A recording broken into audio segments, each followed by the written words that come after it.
أعوذ بالله من الشيطان الرجيم. بسم الله الرحمن الرحيم. قال الملأ من قوم فرعون إن هذا لساحر عليم يريد أن يخرجكم من أرضكم فماذا تأمرون؟ قالوا أرجه وأخاه وأرسل في المدائن حاشرين يأتوك بكل ساحر عليم. سورۃ الاعراف آیت نمبر 109. سورۃ الاعراف کا خلاصہ یہ ہے کہ اس سورت میں 3 اہم مسائل ذکر کیے جا رہے ہیں. پہلا مسئلہ تسلی برائے رسول کریم صلی اللہ علیہ وسلم.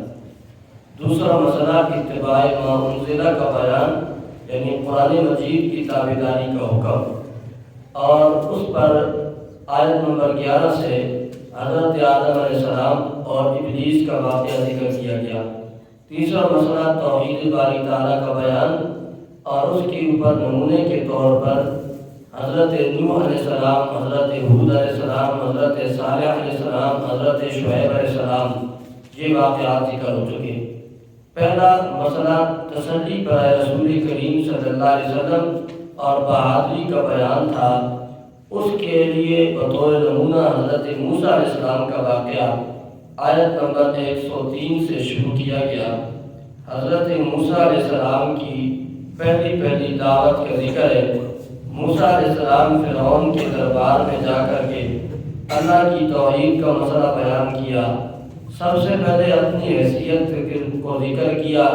انی رسول من رب العالمین، میں رب العالمین کی طرف سے رسول اور پیغمبر بنا کر کے بھیجا گیا ہوں.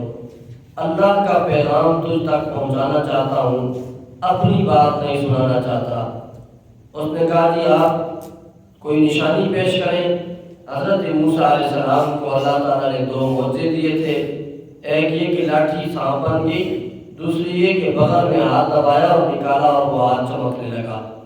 اب نشانی بھی پیش ہو گئی. اب آگے فرعون کے مکر کا بیان ہے کہ فرعون نے مکر کرنا شروع کر دیا. قال الملأ من قوم فرعون إن هذا لساحر عليم. قال الملأ کہا سرداروں نے من قوم فرعون کی قوم میں سے کیا کہا؟ ان هذا یقیناً یہ موسیٰ علیہ السلام لساحر علیم جادوگر ہے، علیم سمجھدار، بڑے جادو کا علم رکھنے والا ہے جی، بڑا سمجھدار جادوگر ہے جی. اس نے بڑے اچھے طریقے سے جادو سیکھا ہوا ہے جی. ہمارے سامنے آ کر کے ہاتھ کو چمکا رہا ہے اور لاٹھی سے سانپ بنا رہا ہے. آپ ذرا سورت شعراء کھولیں جی. سورت شعراء پارہ نمبر 19 ہے اور آیت نمبر میں پہلے آیت نمبر 17 آپ کو دکھا رہا ہوں، آپ ذرا وہ دیکھیں. 15 سے دیکھ لو. قال کلا فذهبا بآیاتنا انا معکم مستمعون. سورۃ شعراء میں بھی یہی واقعہ تفصیل کے ساتھ ذکر ہے. اللہ تعالیٰ نے موسیٰ علیہ السلام اور ہارون علیہ السلام دونوں کو کہا فذهبا بآیاتنا، جاؤ ہمارے دلیلوں کے ساتھ، معجزات کے ساتھ. انا معکم، یقیناً ہم تمہارے ساتھ ہیں، مستمعون، کان لگانے والے. ہم نے تمہاری بات کو کان لگا کر کے سننا ہے. تم جاؤ توحید کا مسئلہ بیان کرو، توحید کی دعوت تم فرش پر دو گے اور میں اللہ تمہاری اس توحید کی دعوت کو عرش پر کان لگا کر کے سنوں گا. سمجھ آ گئی بات؟ یہ نقطہ ذہن میں رکھ لو. توحید کے داعی کی دعوت وہ کوئی چھوٹی موٹی دعوت نہیں ہوتی، وہ کوئی چھوٹا موٹا بیان نہیں ہوتا، بلکہ وہ بیان ہوتا ہے کہ جس کو اللہ کہہ رہا ہے کہ میں عرش پر کان لگا کر کے سنوں گا. فاتیا فرعون، تم آ جاؤ فرعون کے پاس. فقولا، پس تم اس کو کہو انا رسول رب العالمین، یقیناً ہم ہیں رسول رب العالمین کی طرف سے. اناسل مالک نا بنی اسرائیل، چھوڑ دے تو ہمارے ساتھ بنی اسرائیلیوں کو آزاد۔ اب دعوت کا بیان آ گیا۔ آگے سے اس نے کہا اچھا تم آگے ہو میرے پاس، تم کو تو ہم نے تمہاری پرورش کی تھی، ہم نے تجھے پالا ہے، ہمارے اندر تو نے کئی سال گزارے ہیں اور تو نے کام بھی کیا تھا، یاد ہے تجھے وہ کام جو تو نے کیا تھا، اور پھر تم بڑا ناشکرا نکلا۔ یہ موسیٰ علیہ السلام نے ایک قبطی کو جو قتل کیا تھا، سورۃ قصص کے اندر واقعہ ذکر ہے، قبطی اور بنی اسرائیلی کی جنگ تھی، اور موسیٰ علیہ السلام نے چھڑانے کے طور پر آگے بڑھے اور مکہ لگ گیا قبطی کو، اور قبطی پڑا مر گیا۔ تو اس نے کہا اچھا وہ جو کام کیا تھا وہ بھی یاد ہے نا تجھے، تو نے یہ کام کیے تھے۔ موسیٰ علیہ السلام نے اس کا جواب دینے کے بجائے بس یہ کہا کہ اچھا تو مجھے یہ کہتا ہے کہ میں نے تجھے پالا ہے، یہ اتنی چھوٹی سی نعمت تو مجھے یاد دلاتا ہے، ذرا سوچ تو صحیح نا کہ تو نے بنی اسرائیلیوں کو غلام بنایا ہوا ہے، ایک طرف تو مجھے کہتا ہے کہ میرے تیرے اوپر احسانات ہیں، یہ احسانات ہوتے ہیں کہ تو نے میری قوم کو غلام بنایا ہوا ہے۔ یہ طریقہ کار ہے سمجھانے کا۔ کبھی کبھی مد مقابل اس کی بہت ساری خیر خواہی والی صفات ہوگی جس سے وہ عوام کو دھوکہ دیتا ہے۔ عوام کو جب وہ دھوکہ دیتا ہے، یہ فرعونی سیاست ہوتی ہے۔ ایک طریقے سے وہ دھوکہ دے گا اور دوسرے طریقے سے وہ عوام کو انہی لوگوں کو لوٹے گا۔ ایک طریقے سے لولی پاپ دے گا، اس سے عوام کو خوشیاں دے گا۔ یہودیوں کی NGOs چلتی ہیں اور وہ آ کر کے مسلمانوں کے سیلاب آ گیا تو سیلاب کی متاثرین کے لیے امریکہ نے امداد بھیجی تھی، NGOs نے امداد بھیجی تھی۔ مسلمانوں کے بچوں کو پولیو نہ ہو جائے اس لیے امریکہ اور یہودی یورپین ممالک نے امداد بھیجنا شروع کی ہے۔ پاکستانی اور باقی مسلمان ممالک کے بچوں کو پولیو نہ ہو جائے اس لیے ہم تمہارے ایک ایک گھر کے اندر پولیو بچاتے ہیں۔ ظالموں، ہمارے بچوں کا اگر تمہیں اتنا خیال ہوتا تو فلسطین کے اندر بھی تو ہمارے بچے ہیں نا، ادھر ہمارے بچوں کو مارتے ہو، ادھر ہمارے گھر تک تم پولیو پہنچاتے ہو، اور ہمارے حکمران بھی ماشاءاللہ پولیو اگر مسلمان کے گھر تک پہنچ سکتا ہے اور مسلمان اگر نہیں پلاتا تو اس کے پیچھے پولیس بھی اس کے گھر تک پہنچ سکتی ہے۔ تو جو مسلمان غریب وہ ان کے اوپر سیلاب آ جاتا ہے یا زلزلہ آ جاتا ہے، متاثرین ہوتے ہیں، تو ان غریبوں کے گھر تک آٹے کا توڑا نہیں پہنچ سکتا، ان غریبوں کے گھر تک آٹے کا توڑا نہیں پہنچ سکتا۔ اس وقت آپ کے پاس ریکارڈ موجود نہیں ہے، پولیو کے وقت میں آپ کے پاس ریکارڈ موجود ہے۔ گھر میں دو بندے آ جائیں گے اچانک، جی آپ کے گھر میں فلانا بندہ ہے جی، اس کی فلاں اتنے بچے ہیں جی، وہ بچہ اتنی عمر کا ہے جی، وہ بچہ کہاں پر ہے جی، اس بچے کو ہم نے پولیو، یہ سارا ریکارڈ آپ کے پاس ہے۔ لیکن یہ ریکارڈ آپ کے پاس نہیں ہے کہ یہ بندہ غریب ہے، مستحق ہے، زکوٰۃ کا مال اس کے گھر تک پہنچائے۔ اس وقت تو بے نظیر انکم سپورٹ کے نام پر تم بیویوں کو، لوگوں کی بیویوں کو، ماؤں بہنوں کو روڈوں کے چکر لگواتے ہو، ظالموں، ان کی عزت اور ان کی آبرو کو مجروح کرتے ہو، ظالموں، دھوپ اور بارش کے اندر ان کو گھماتے ہو، یہ ظلم کرتے ہو، اور دوسری طرف کہتے ہو یہ ہم نے تمہارے اوپر بڑا احسان کیا جی، یہ فرعونی سیاست۔ موسیٰ علیہ السلام نے فرعونی سیاست کا جواب دیا کہ کیا تم نے مجھے اپنے گھر میں رکھ لیا تھا تو وہ مجھے میری ضرورت تم نے پوری نہیں کی بلکہ اپنی بیوی کی خواہش پوری کی تھی۔ اس نے کہا تھا کہ اسے ہم بیٹا بنا دیں گے، اور دوسری طرف تم نے میری قوم کو غلام بنایا ہوا ہے۔ یہ واقعہ ذکر کیا اور آگے اللہ تعالیٰ فرماتے ہیں موسیٰ علیہ السلام نے اللہ کی توحید کا بیان کیا۔ آگے دیکھیں جی آیت نمبر 23 سے، قال فرعون وما رب العالمین، کہا فرعون نے کیا ہے رب العالمین؟ جواب، قال رب السماوات، کہا موسیٰ علیہ السلام نے رب آسمانوں کا والارض و زمین کا وما بینہما، اور اس کے درمیان تمام چیزوں کا، ان کنتم موقنین، اگر تم یقین کرنے والے یقین کرتے ہو تو رب العالمین کا پوچھتے ہو تو وہ رب العالمین کون ہے؟ جو آسمانوں کا رب، جو زمینوں کا رب ہے۔ اب وہ بات کو موڑتا ہے، موڑ کر کے کہتا ہے قال لمن حولہ، کہا فرعون نے ان لوگوں کو حولہ جو اس کے ارد گرد بیٹھے ہوئے تھے، وزیر مشیر، کیا کہا؟ الا تستمعون، اور سن رہے ہو، کان لگا رہے ہو، یہ کیا کہہ رہا ہے؟ یعنی کہ میں موجود ہوں اور میری موجودگی کے اندر یہ کسی اور کو رب العالمین کہہ رہا ہے۔ تو موسیٰ علیہ السلام نے آگے بڑھ کر اور دعوت کو، یعنی اس کی بات کا جواب دینے کے بجائے اپنی دعوت کو اور اچھے انداز میں پیش کیا۔ فرمایا ربکم رب آبائکم الاولین، تمہارا رب بھی ہے، تمہارے باپ دادوں کا بھی رب ہے۔ پہلے تو کہا تھا آسمان و زمین کا رب ہے، اس کو اتنی بات ہضم نہیں ہو رہی تھی، تو موسیٰ علیہ السلام نے آگے اور بھی جس کو کہتے ہیں نا دوسرے سے تیسرا گیئر لگا دینا، تیسرے سے چوتھا گیئر لگا دینا، تو یہ دوسرے سے تیسرا گیئر لگا دیا، اور تم کہتے ہو آسمان و زمین کا رب، اس بات پر تمہیں تعجب ہے؟ تمہارا بھی رب ہے، تمہارے باپ دادے کا بھی رب ہے۔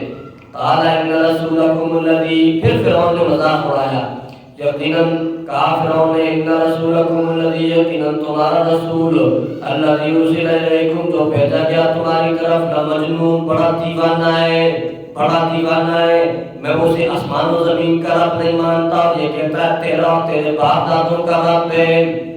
موسیٰ علیہ السلام نے اور آگے مزید کو اس کو عام کیا، فرمایا رب المشرق والمغرب۔ میں نے آپ کو کہا تھا نا کل کہ موسیٰ علیہ السلام کی دعوت میں بار بار لفظ رب آئے گا، پہلے کہا رب السماوات والارض، پھر کہا ربکم ورب آبائکم الاولین، اب کہا رب المشرق والمغرب، مشرق کا رب بھی ہے، مغرب کا رب بھی ہے۔ اب فرعون کو برداشت نہ ہوا، کہنے لگا قال لئن اتخذت الہا غیری، کہا فرعون نے اگر تم نے بنا لیا کوئی اور مددگار میرے علاوہ، لاجعلنک من المسجونین، خامخواہ میں تمہیں کر دوں گا قیدیوں میں سے، قید میں ڈال دوں گا۔ قال اولو جئتک بشیء مبین، موسیٰ علیہ السلام نے کہا اگرچہ میں تیرے پاس آ جاؤں بشیء مبین، واضح کسی بات کے ساتھ، یعنی واضح موضوع پیش کروں، پھر بھی مجھے جیل میں ڈالے گا۔ قال فرعون نے فاتی بھی دیا موضوع، ان کنت من الصادقین، اگر ہے تو سچا رسول، فالقى عصاه، وہی بات آگئی جو ہم نے وہاں پر پڑھی، فالقى عصاه، ڈالا موسیٰ علیہ السلام نے لاٹھی کو، فإذا هي ثعبان مبین، اچانک یہ اژدہا تھا واضح، ونزع يده، جدا کیا اپنے ہاتھ کو بغل سے، فإذا هي بيضاء للناظرین، اچانک یہ چمکتا ہوا ہاتھ تھا، سفید، للناظرین، دیکھنے والوں کے لیے۔ قال للملأ حولہ، یہ تفصیلی واقعہ یہاں پر ذکر ہے، میں نے آپ کے سامنے پیش کر دیا۔ اب یہاں پر آ رہا جب موسیٰ علیہ السلام نے دو معجزے پیش کیے، تو معجزے پیش کرنے کے بعد قال للملأ، فرعون نے سرداروں کو کہا، کس نے پھر کہا جی؟ بولو کس نے کہا؟ فرعون نے ان سرداروں کو کیا کہا؟ ان ھذا لساحر علیم، یقیناً یہ ہے جادوگر سمجھدار۔ قال للملأ، اب آپ نے سبق کی طرف آ جائیں گی، وہاں پر دیکھو کیا ہے، نہیں وہاں پر قال للملأ، کیا لفظ ہے جی؟ یہاں سورۃ شعراء میں ہے قال للملأ، فرعون نے کہا سرداروں کو کہ یہ جادوگر ہے۔ یہاں پر اللہ کہتا ہے قال الملأ، سرداروں نے کہا، من قوم فرعون، جو فرعون کی قوم میں سے تھے، کیا کہا؟ ان ھذا لساحر علیم، یہ جادوگر ہے سمجھدار۔ وہاں پر اللہ کہتا ہے فرعون نے کہا سرداروں کو، یہاں پر اللہ کہتا ہے سرداروں نے کہا، کیا مطلب؟ یہ جو سردار تھے نا، نام کے تو سردار تھے یہ، لیکن پھر تو فرعون کے وزیر مشیر تھے، دیتوائی تھالی چٹ، یہ ہے تھالی، یہ ہے وہ جو کہ پلیٹ چاٹنے والے ہیں، وہ ہیں جن کو گھٹیاں پھینکی جاتی ہیں، تو یہ تو بیچارے تھے غلام، نام کے سردار۔ خدا کوئی تو خدا خدا خان تفریح نوکر دے، دادا خان تفریح نوکر دے، یہ ہیں سردار، لیکن یہ فرعون کے زبان کے نوکر تھے۔ بات فرعون کی تھی جو سورۃ شعراء میں ذکر کی، اور یہاں پر زبان کس کی؟ سرداروں کی۔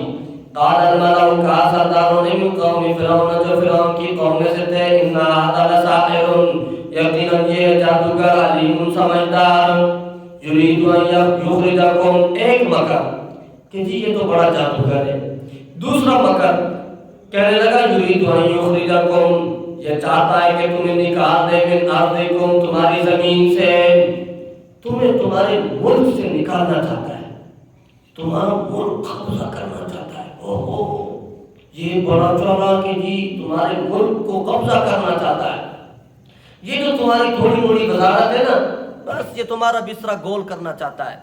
فماذا تأمرون، بس تم کیا مشورہ دیتے ہو؟ مشورہ دو مجھے کہ اس کا کیا حل کیا جائے۔ قالوا ارجع واخاه وارسل فی المدائن عاشرین، اب جی ایک مشورہ انہوں نے دیا، قالوا ارجع واخاه، ادھر میری طرف توجہ کرو جی۔ قالوا ارجع، پہلا مشورہ سرداروں نے کہا ارجع، دو ترجمے، ایک ترجمہ یہ ہے ارجع، مہلت دے دے اس کو، کیا دے دے اس کو؟ مہلت دے دے اس کو، وَأَخَاهُ، اور اس کے بھائی کو، اس کو اور اس کے بھائی کو مہلت دے دے، اور ان کو کہہ دے تمہیں مہلت دے، بعد آ جاؤ، وگرنہ تمہیں جیل میں ڈال دیں گے، یہ کر دیں گے، وہ کر دیں گے، ڈرا ان کو، مہلت دے دے، ہاں دھمکی دے دے، مہلت دے دے۔ ارجع واخاہ، دوسرا ترجمہ ارجع واخاہ، طمع اور لالچ دے اس کو، واخاہ اور اس کے بھائی کو لالچ دے دے۔ یہ دو طریقے ہوتے ہیں کسی داعی کو دبانے کی، کسی آواز کو دبانے کے لیے دو طریقے ہوتے ہیں۔ ایک طریقہ یہ ہوتا ہے کہ اگر تم سمجھتے ہو کہ وہ جی تمہاری آواز تمہاری دھمکی سے روک میں آ جائے گا تو دھمکی لگاؤ، اس کو دھمکی لگاؤ، جب دھمکی لگاؤ گے تو وہ باز آ جائے گا۔ جس طرح کہ کمیٹیوں کا مولوی ہوتا ہے نا، تو وہ اگر کوئی مسئلہ بیان کرتا ہے اور کمیٹی والے سمجھتے ہیں کہ یار یہ تو کام خراب ہو گیا، مولوی صاحب تو سارا سچ بیان کرنا شروع کر دیا، تو وہ پھر کیا کرتے ہیں، مجھے ایک ہفتہ کا ٹائم ہے تیرے پاس، اگلا جمعہ سیدھا ہونا چاہیے۔ مولوی صاحب مولوی صاحب نے اگلے جمعے کے لیے 2-4 شعر تیار کیے ہوتے ہیں، 2-4 نظمیں تیار کی ہوتی ہیں، اور بھی بڑے فضائل تیار کیے ہوتے ہیں۔ مولویوں کو تو پھر بڑا اچھا طریقہ بنتا جب اگر 10 گھنٹہ ہوئی اور 10 گھنٹہ ہوئی، مولویوں کو بڑا طریقہ آتا، تو وہ جی پھر ان کو راضی کرنے کے لیے فضائل سناؤ اور یہ شروع کر دیتے ہیں۔ ایک طریقہ یہ ہوتا ہے کہ جس مولوی بیچارے کی اپنی جگہ نہیں ہے تو اس نے تو دیکھنا ہے کہ یار میرے بچوں کا دانا پانی لگا ہوا ہے، مجھے مہلت مل گئی ہے تو میں بندہ بن کے زندگی گزاروں تو ٹھیک ہے، یہ ایک طریقہ ہوتا ہے۔ دوسرا طریقہ یہ ہوتا ہے کہ کوئی مولوی اس طرح قابو نہیں آتا تو پھر اس کو کیا کرتے ہیں، سب سے پہلے اس کو گھیرنے کے لیے آتے ہیں، آ کر کے چندہ دیتے ہیں، مولوی صاحب یہ چندہ ہے، اور اس کو کچھ 1-1.5 لاکھ روپیہ اس کو یہ خالص آپ کے لیے، یہ آپ کے لیے ہدیہ اور تحفہ ہے۔ اب تھوڑا سا اس کے ساتھ تعلق بنا لیں گے، جب تعلق بن جائے گا تو اس تعلق بن جانے کے بعد لالچ تو ویسے بھی دی ہوگی، اب اس کو تھوڑے عرصے بعد کہیں گے مولوی صاحب بڑا بیان اچھا ہوتا ہے، بڑا مزہ آتا ہے، اور جی جب آپ طرز لگاتے ہو کمال ہو جاتا ہے، اور جی مزہ ہی آ جاتا ہے۔ یہ پہلے تو اس کی کریں گے تعریف، مولوی اڑ جائے گا، جب اڑ جائے گا پھر مولوی کو کہیں گے وہ جو یہ بار بار یہ توحید کا مسئلہ آ جاتا ہے اور اسے نا ذرا علاقے میں نا تھوڑا سا آپ سمجھتے ہیں تھوڑا سا مسئلہ پیدا ہو جاتا ہے، تو یہ ذرا مولوی صاحب کہتے ہیں نہیں ٹھیک، مولوی صاحب کو پتا ہے یہ تو سامی ہے، یہ تو سامی ہے، اس سے تو مجھے چندہ ملتا ہے، تو وہ پھر چندے کی وجہ سے بھی جانا مجبور ہو جاتا ہے۔ یہ 2 طریقے ہوتے ہیں آواز کے لیے دبانے کے، یا لالچ دو اور یا یہ ہے کہ دھمکی دو، دھمکی سے نہ ہو تو پھر لعنت دے دو۔ یہ لعنت بھی اس بندے کو دی جاتی ہے کہ جس کی آواز میں اخلاص نہیں ہوتا، اور جس کی آواز میں اخلاص ہوتا ہے نا، جس کی دعوت میں اخلاص ہوتا ہے، نہ وہ دھمکی سے ڈرتا ہے اور نہ لعنت سے ڈرتا ہے۔ پیارے پیغمبر صلی اللہ علیہ وسلم کے لیے اسی طرح ابو طالب کو انہوں نے بھیجا تھا، اپنے بھتیجے کو جا کر کے کہے عرب کی جس لڑکی کے بارے میں کہتا ہے کہ میں اسے رشتہ کرنا چاہتا ہوں، ہم رشتہ کرانے کے لیے تیار ہیں۔ جتنی دنیا دولت کہتا ہے ساری عرب کی دولت اکٹھی کر کے تیرے قدموں میں لانے کے لیے تیار ہے۔ بادشاہ چاہتا ہے تو تجھے سارے عرب کا بادشاہ بنانے کے لیے تیار ہے۔ لیکن یہ تمام لالچ اس بندے کو دی جاتی جو دھمکی سے نہیں ڈرتا، یہ دوسرا مرحلہ ہوتا ہے۔ لیکن تھوڑا سا یہ کام کر دے کہ اپنا توحید کا مسئلہ اپنی جگہ رکھ، ہمارے معبودوں کو زیادہ چھیڑ نہیں۔ تو پیارے پیغمبر صلی اللہ علیہ وسلم نے جواب دیا، چچا جا کر کے ان کو کہو میرے ایک ہاتھ پر سورج لا کر کے رکھ دو، دوسرے ہاتھ پر چاند لا کر رکھ دو، پھر تم مجھ سے یہ مطالبہ کرو تو پھر بھی ایک انچ بھی اپنے مسئلے سے نہیں ہلوں گا، ایک انچ بھی اپنے مسئلے سے نہیں ہلوں گا۔ چاند اور سورج لا دینے کا مطلب یہ ہے تم دنیا کی مال و دولت کہتے ہو، تم مجھے پوری کائنات میرے ہاتھوں کے اندر دے دو نا، پھر بھی میں اپنا مسئلہ نہیں چھوڑ سکتا۔ میری آواز اخلاص والی آواز ہے، اخلاص والی آواز ہے۔ ایک جگہ ایک جرگے میں ملک صاحب تھے، اس نے مجھے کہا کہ آپ فلانی بات، ایک بات ایک مسئلہ تھا اس وقت کا، تو مجھے کہتا کہ آپ چندے کی وجہ سے یوں کر رہے ہیں، تو مجھے یہ بات اس کی بہت بری لگی، اور اس وقت میں طالب علم تھا تو میں تھوڑا خاموش ہو گیا نا۔ تو تھوڑی دیر بعد میں نے اس کو کہا، میں نے کہا یہ بات اس طرح ہے کہ آپ میرے لیے قابل احترام ہیں، آپ نے ہمارے والد صاحب سے بہت کچھ سیکھا ہے، لیکن ہم نے بھی اپنے باپ سے کچھ سیکھا ہے، اور ہم نے اپنے باپ سے غیرت سیکھی ہے۔ اور آپ کو میں ایک بات بتا دیتا ہوں کہ جس دن میں نے چندے کی لالچ کی وجہ سے لوگوں سے کے سامنے آنکھیں جھکانا شروع کر دی نا، تو مجھے اللہ اس دن سے پہلے میری آنکھیں بند کر دے، اللہ موڑ دے دے، زندگی میں اللہ ایسا دن ہی نہ دکھائے۔ یہ آپ عجیب سی بات کر رہے ہیں۔ جب یہ بات کی نا تو بالکل خاموش ہو گئے، پھر ملک صاحب کو دوبارہ بولنے کی توفیق نہیں ہوئی۔ کہنے لگے مہلت دے اس کو، اور اس کے بھائی کو لالچ دے، اس کو اور اس کے بھائی کو، وارسل فی المدائن حاشرین، یہ دوسرا طریقہ، اور بھیج دے فی المدائن شہروں کے اندر حاشرین، جمع کرنے والوں کو، پولیس کو، کہ وہ جائیں اور تیرے سامنے جادوگروں کو لائیں اور مقابلہ کریں۔ یاتو کا بکل ساحر، آئیں گے تیرے، لائیں گے وہ تیرے پاس، بکل ساحر علیم، ہر قسم کے سمجھدار جادوگر کو، ہر جادوگر علیم سمجھدار، ہر سمجھدار جادوگر تیرے پاس لے آئیں گے، تیرے پاس حاضر کریں گے، پھر اس کا مقابلہ کر لیں گے۔ اب وہ جادوگر آئے، میدان لگا، انشاءاللہ یہ اگلا حصہ ہے، انشاءاللہ کل پڑھیں گے۔